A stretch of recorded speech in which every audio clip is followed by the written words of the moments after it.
काऊ न एवढा कायचा विचार करून राहिले? मी काल हॉस्पिटलला गेलतो माझ्या मित्रासोबत. तिकडे एक पागलला पाहिलं, तिथं ट्रीटमेंट देत होते डॉक्टर लोक हे ते. मग तिथं 10 जणांना सांभाळत होतं. तेवढी ताकद त्यांच्यापासून कुठून येते ते विचार करत होतो मी. हो का? तुम्हाला नाही माहित पागलांमध्ये एवढी ताकद काऊन येते? नाही ना. मी तुम्हाला सांगते. त्याचं नाव काय राहते? पागल. तर पा म्हणजे पार्वती आणि ग म्हणजे गणपती आणि ल म्हणजे लक्ष्मी. तर ह्या तिन्ही देवाची शक्ती त्यांच्यामध्ये असते, म्हणून त्याला म्हटलं जाते पागल. आता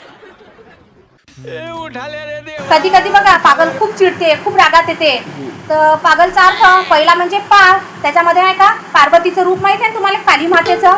काली माता चिडली म्हणजे कोणाच्या बापाचं नाही ऐकत, म्हणून ते पागल चिडले म्हणजे कोणाचं ऐकत नाही. त्याला 10 लोक पकडायला लागते तरी ते कोणाचं ऐकत नाही. पागलाचा ग म्हणजे गणपती. कधी कधी जेवल्यावरही पुन्हा का म्हणते भूकच लागली 10 वेळा ते जेवायलाच मागणार, कारण गणपतीचं त्याच्यामध्ये असर राहते.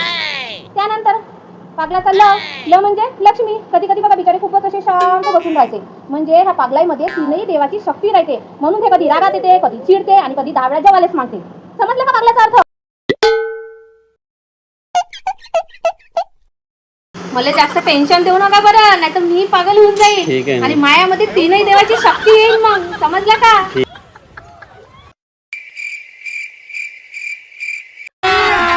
अभी मजा आएगा ना भिड़ो. आता मी तुला सोडणार नाही. तू ना एवढे वर्ष मला लय टेन्शन दिलं. आता तुला मला लागते, आता तुला मी मारतो, आता तर मी तुला सोडत नाही. काय झालं? काय झालं? काय झालं? काय झालं वा? मी प्रियंका. काय झालं तुम्हाला? नाही काहीच नाही. रुको जरा काय झालं तू तुम्हाला? नाही ते फ्युचर पाहिलं होतो. काय पाहिलं सांगा ना माय फ्युचर.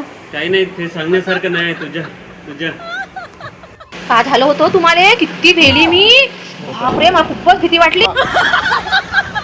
खरं तर मी भेलो होतो.